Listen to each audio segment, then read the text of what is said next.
பார்க்க வந்த சேதி மட்டும் சொன்ன முல்லையே,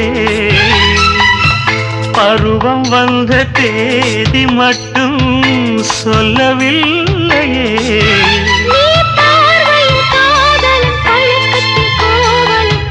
சொல்லவில்லையே. உன்னை தொட்ட தென்றல் இன்று என்னை தொட்டு சொன்னதொரு சேதி,